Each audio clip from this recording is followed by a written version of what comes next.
Hi everyone, so this is Ding Dong and today, kakatapos ko lang magpagupit as you can see. Thank you to Hollywood Barbers family and Sir G.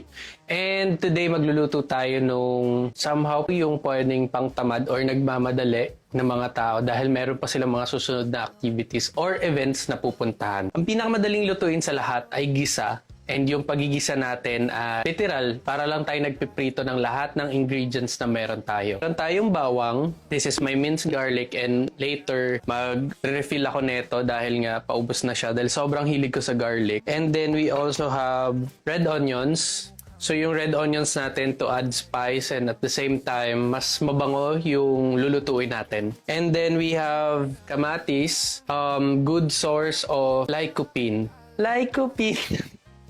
Hindi, favorite ko yung kamatis kasi it's really good for my skin. It's really good for the skin. Kaya kong kumain nito kahit hilaw or ilagay mo sa sausawan, prituhin, ilagay sa sabaw. Basta favorite ko may kamatis. Kaya sobrang hilig ko rin sa ketchup eh. 2 eggs. But our main ingredient would be this one. San Marino chili corn tuna. But magluluto na tayo. So tara, samahan nyo akong magluto. So, syempre, yung pinaka-basic natin ay magpainit ng ating non-stick pan. And then, let's use our olive oil. Enough lang. Makikita nyo naman, nasunog ko na yung naiwan ko kasi siya kagabi.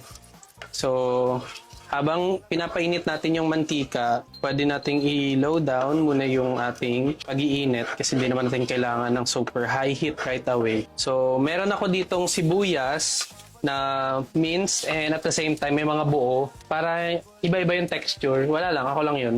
Pwede nyo namang ibahin yan, depende sa trip ninyo. May mga times kasi na inuuna ko yung sibuyas, may mga times naman inuuna ka naman yung bawang. Depende din kung ano yung mas prefer nyo. But some na nagluluto, nakikita ko mas una talaga nilang nilalagay yung sibuyas dahil mabilis maluto yung bawang. Pero tayo, mga Pilipino, sanay tayo dun sa mas nauna tayong makasanayan na bawang yung una nating ginigisa. Our garlic. Okay, so since luto na, pwede na tayo maglagay ng kamatis natin. So pwede na tayo magdagdag ng ating egg. Siyempre, don't forget yung ating Maggi Magic Sarap. Little.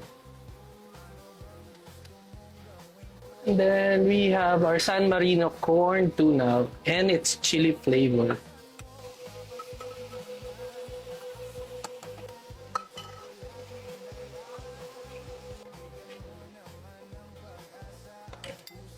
Let's not forget to have our pepper. Siyempre, kung gusto nyo naman maging mas healthy pa yung niluluto natin, pwede kayo magdagdag ng mga gulay like repolyo or kung gusto nyo magdagdag kayo ng talong, di ba? Pwede kayo magdagdag ng upo or lahat ng mga gulay sa bahay kubo kung gusto nyo idagdag nyo dito. Hindi ko naman kayo pipigilan. But for me, it's really good. Pwede nyo siyang dagdagan ng tokwa for high protein intake and at the same time, healthier option pa siya. Dana to. And syempre ako, perfect na perfect to para sa aking brown rice para naman meron akong energy for the whole day.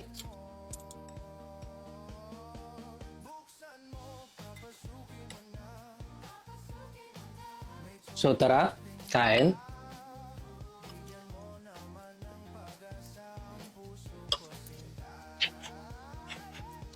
Ang ingat.